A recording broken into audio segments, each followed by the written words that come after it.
don't know. Just do it. Is the glory. Feel like this before. Found some clothes right here. It's out of the road. Probably park. Planes in the sky. Chemtrails. Brothers know what the fuck it is, man. Hey, shalom to you brothers out there. Shalom. Praises to the God of Abraham, Isaac, and Jacob. Salutations to the 1/3 and the 144. The 1/3 out of every people, tongue, and nation, and 12,000 out of each tribe of Israel. From the tribe of Judah all the way down to Issachar. So pretty much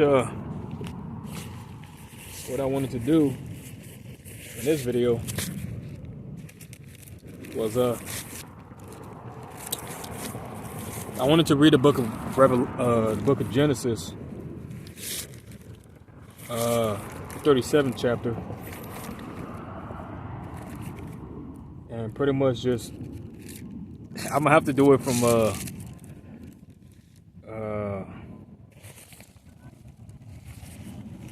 me see if I can get it from here. See, with my okay, good. Whew.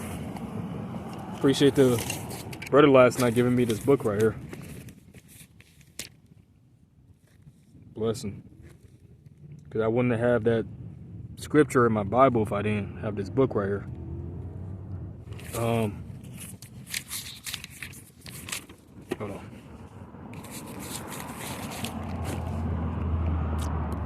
So I wanted to read the book of Genesis chapter 37 real quick.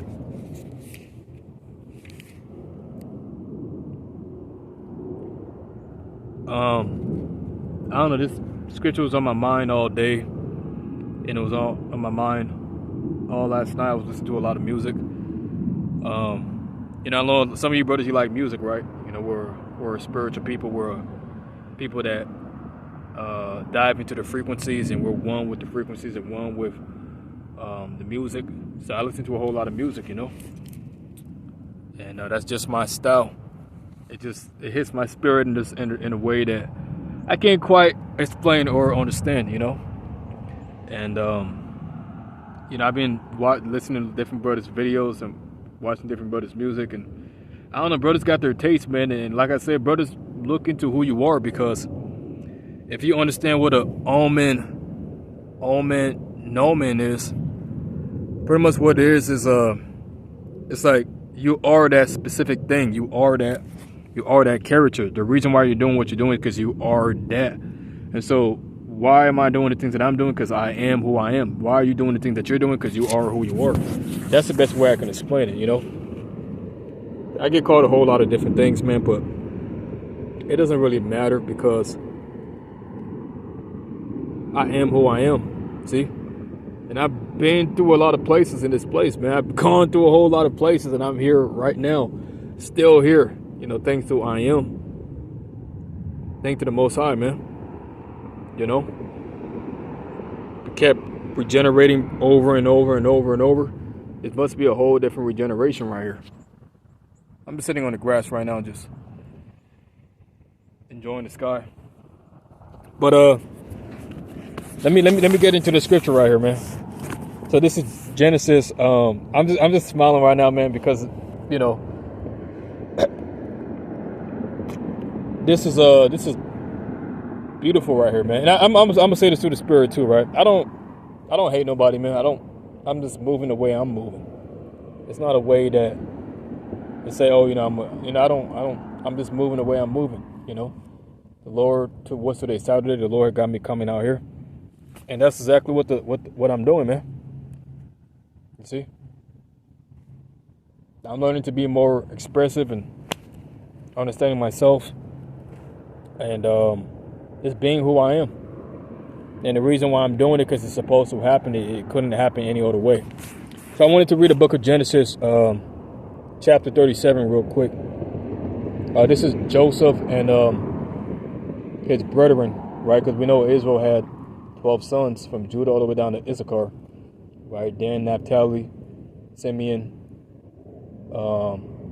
Judah, Benjamin, Levi, see, so on and so forth. 12 gates, 12 sons, 12 stars. So with that being understood, this story pretty much gives an understanding of who Joseph is, because we know that Joseph and Benjamin was born unto Rachel, and we know that the rest of the tribes were born unto I think it was Leah. Jacob, when he went to Laban, he worked 7 years he wanted Rachel because she was beautiful. Leah was tender-eyed. So he worked 7 years, but the custom in Israel was to give the eldest before the youngest. So, he slept with Leah, and then he had to work 7 more years for Rachel. And he slept with her. You see what I'm saying? But on some real shit though, I just wanted to read this real quick. And as far as it comes to that, I'm not really mad or anything like that. Just things happen the way it happen. And I just got to keep on moving forward. All right, so this is Genesis chapter 37. I'm going to start at verse 1. It says, Joseph's dream of greatness. So all the tribes are blessed. And Joseph was also blessed in his own way as well. Genesis 37 and verse 1. It says, now Jacob dwelt in the land where his father was a stranger in the land of Canaan. This is the history of Jacob. Now, a good brother gave this to me last night. So,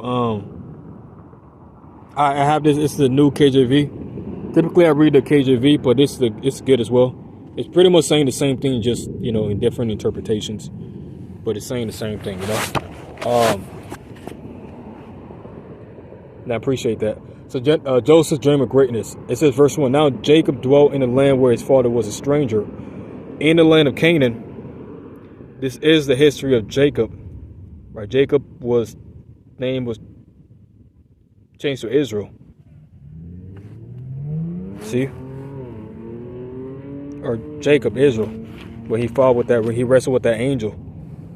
Joseph, being 17 years old, was feeding the flock with his brethren, and the lad was with the sons of Bilhah, with the sons of Zilpah, his father's wives, and Joseph brought a bad report of them to his father. Now Israel loved Joseph more than all his children, because he was the son of his old age.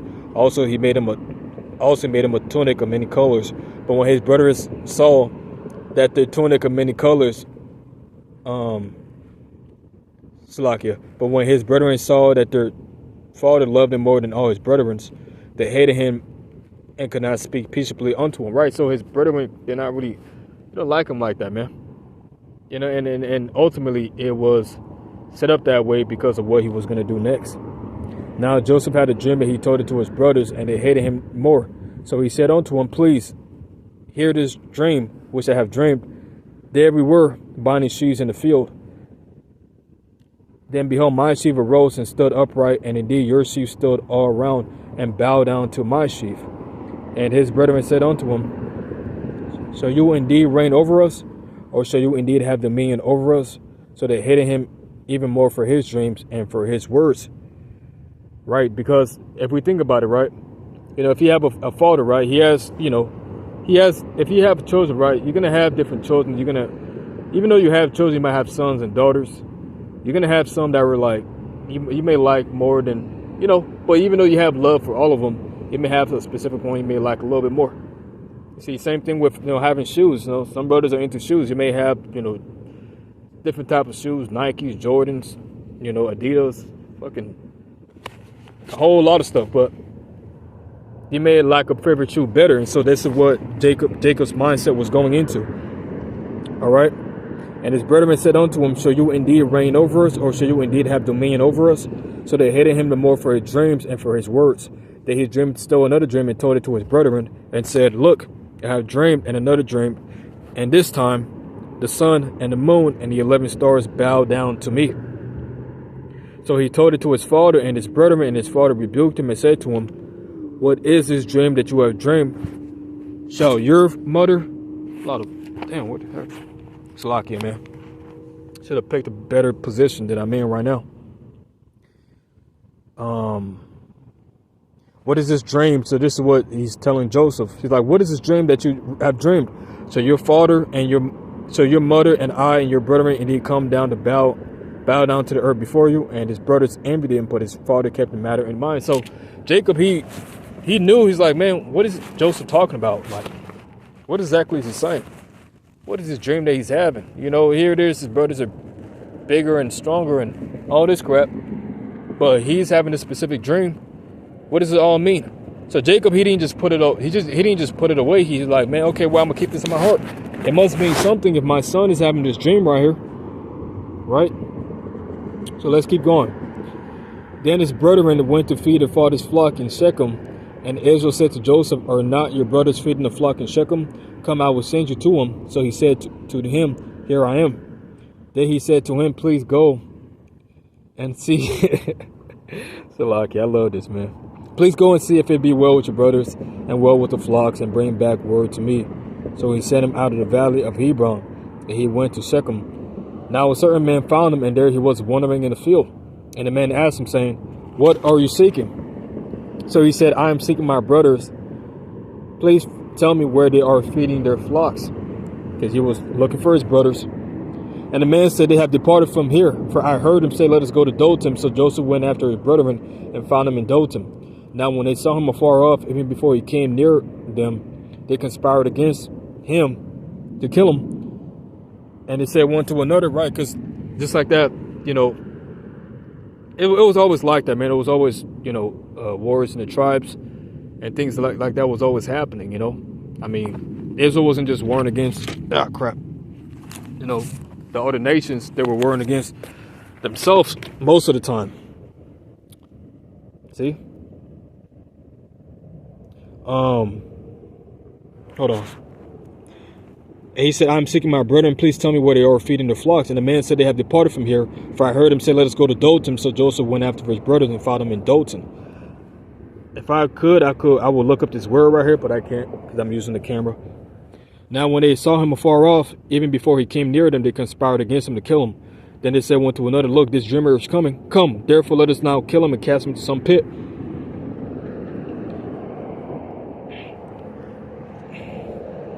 This, and we shall say some wild beast has devoured him. This place is done, man. Babylon is done. Everything is done. The system is through. That's why it's better to be trusting I am, man, and not in anything else. Woe to them that trust in Egypt. Now when they saw, I'm not with this world. But Reuben, now when they saw him afar off, I'm not with this world. I am. I'm not. Come on now. Now when they saw him afar off, even before he came near them, they conspired against him to kill him.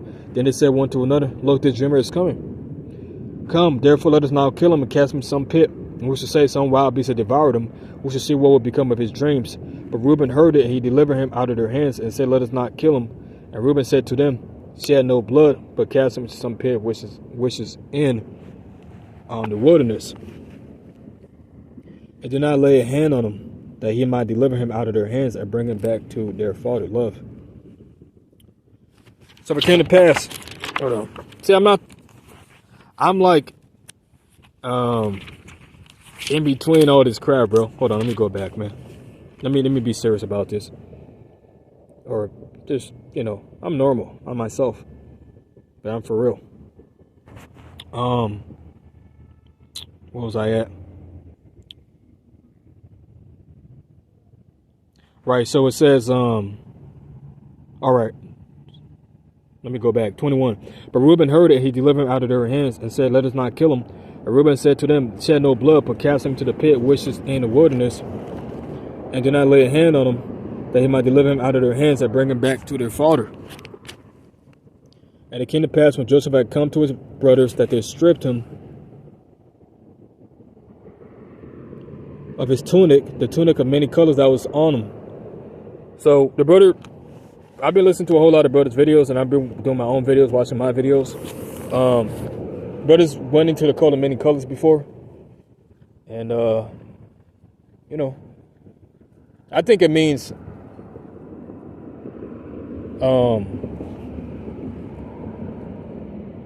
yeah. I think it means he had like a diverse, multifaceted talents. You know, he loved his brothers, man. Or maybe he didn't. I don't know. Nah, he did. There was no water in it, and they sat down to eat meal. Then they lifted up their eyes and looked.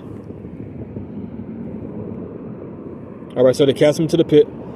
Then they lifted up their eyes from Gilead with the camels, bearing spices, bombs, and myrrh, on their way to carry them to Egypt. So Judah said to his brothers, "What profit is there if we kill our brother and conceal his blood? Come, let us sell him to the Ishmaelites, and let not our hands be upon him, for he is our brother and our flesh." And his brother listened. Then the Midianites traders passed by. So the brothers pulled Joseph up and lifted him out of the pit. And they took Joseph to Egypt. Then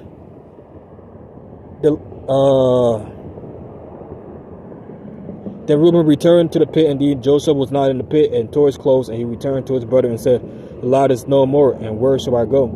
So they took Joseph's tunic, killed a kid of the goats, and dipped the tunic in the blood. Then they sent the tunic of many colors, and they brought it to their fathers, and said, "We have found this. Do you know whether it is your son's tunic or not?"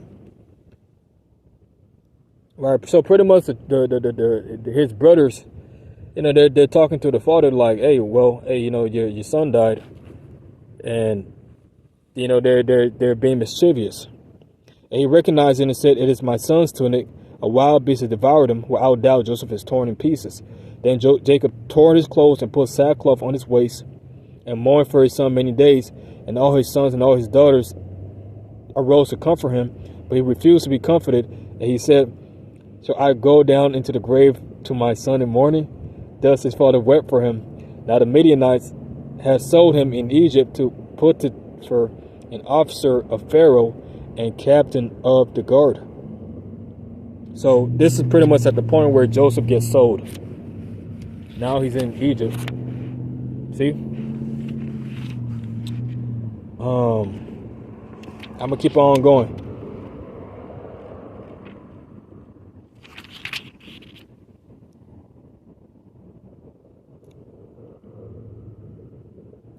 So pretty much Joseph, he's in Egypt right now. All right. He's doing what he's doing, because of the excellent spirit that's in him. You know, the Lord puts him on a high position. The Lord puts a spirit in Pharaoh to put him on a high position, because he breaks down to Pharaoh the dream that he had, you know, concerning the statue. You know, the feet of gold, iron, brass, and the last one was the feet being mixed with iron mixed with miry clay. You know, but the iron does not mix with miry clay. So that's heavy to think about in itself. Iron.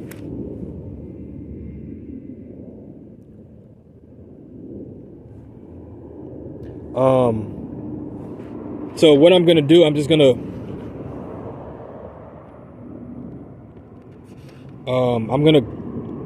gonna jump over, because we know the story. Let me see here. So Jacob, he sends their brothers to Egypt. All right. And pretty much, you know, Joseph tells them, "Hey, if you don't return," he wanted Benjamin to come down. So if you don't bring Benjamin, you're not going to see my face. So Benjamin comes to Joseph. All right. Genesis chapter 43 and verse 15. So the man took the present of Benjamin, and they took double money in their hands, right? Because pretty much what happened, Joseph was testing them, right? You know, he puts the money in a sack. He's like, "Yeah, you guys are spies. You came out to spy out the land." Right? He came out to spy out the land. So that's exactly what he does. It says, so the man took that present of Benjamin, and they took double money in their hands, and arose and went down to Egypt, and they stood before Joseph. When Joseph saw Benjamin with them, he said to the steward of the house, "Take these men to my home, and slaughter an animal, and make ready, for these men will dine with me at noon." Then the man did as Joseph ordered, and the man brought the man into Joseph's house. Now the men were afraid, because they were brought into Joseph's house, and they said, "It is because of the money which we returned in our sacks the first time that we are brought in." so that he may make a case against us and seize us to take us as slave with our donkeys. When they drew near to the steward Joseph's house, they talked with him at the door of the house and said, "Oh, sir, we indeed came down the first time to buy food, but it happened when we came to the encampment that we opened our sacks, our money in full weight. So we brought it back in our hands, and we brought down other money in our hands to buy food. We do not know who put our money in our sacks." But he said, "Peace be with you. Do not be afraid. Your God and the God of your father has given you treasure in your sacks. I'd had your money." The man into Joseph's house. So the man brought the men into Joseph's house and gave them water, and they washed their feet, and he gave their donkeys feed. Then they made the present ready for Joseph's coming at noon, for they heard that they would eat bread there. And when Joseph came home, they brought him the present which was in their hands into the house, and bowed down before him to the earth.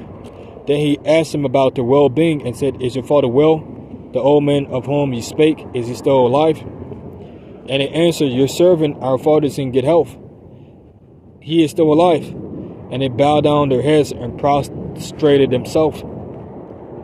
Then he lifted his eyes and saw his brother Benjamin, his mother's son, and said, "Is this your younger brother of whom you spake to me?" And he said, "God be gracious to you, my son." Now his heart yearned for his brother.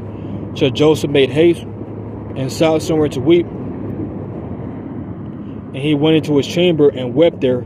Then he washed his face and came out and restrained himself, and said, "Serve the bread."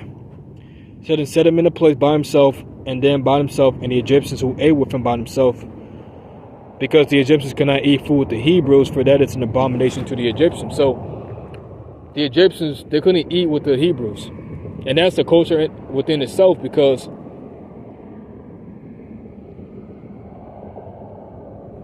the other nations cannot vie with the Hebrews. The scripture says that what, the Hebrew women were more lively when we were coming out of Egypt. See? So let's keep on going.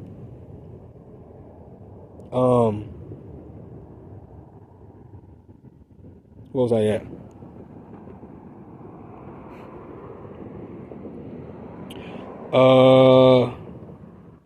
29. Then he lifted up his eyes and saw his brother Benjamin, his mother's son, and said, "Is this your younger brother of whom you spake to me?" And he said, "God be gracious to you, my son." Now his heart yearned for his brother, so Joseph made haste and sought somewhere to weep. And he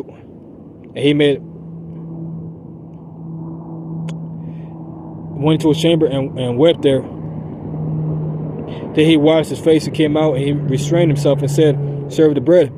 So they set him in a place by himself, and then by himself, and the Egyptian who ate with him by himself, because the Egyptians could not eat food with the Hebrews, for that is an abomination to the Egyptians.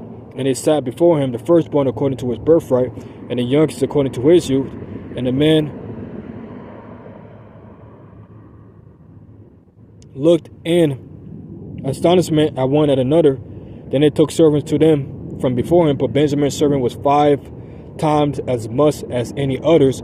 So they drank and were merry with him. Right, so, all the brothers, Joseph, he loved them. He understood them. Even though, it was a story that was supposed to be told, and he went into Egypt, and he did what he did, because ultimately, it was to save them alive. And that's exactly why it happened. And so, Joseph, he was put in that position for that very reason. It was all the will of the Most High, for him being tempted by Pharaoh's wife, to him being put into jail, to him being all these things that happened to him, bro. It was all the will of the Most High. It was meant to happen.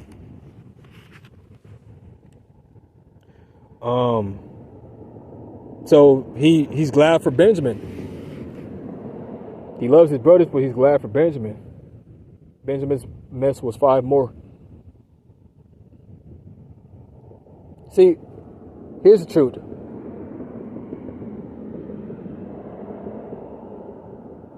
The will of the Most High, that's what's going to stand. And if you're not according to that will, which you are, if you realize it or not, whether you realize it or not, then you're going to do exactly what the scripture says you're going to do, because it's all a rerun.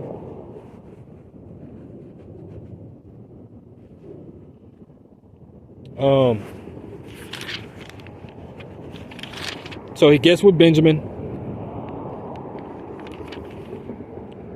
and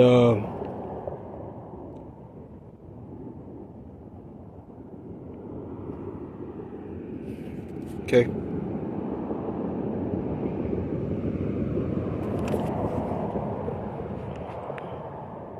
All right. So, Joseph, he also has two sons, Manasseh and Ephraim. See, I don't really understand the story that well, but I'm speaking it because it's meant to be spoken. You get what I'm saying?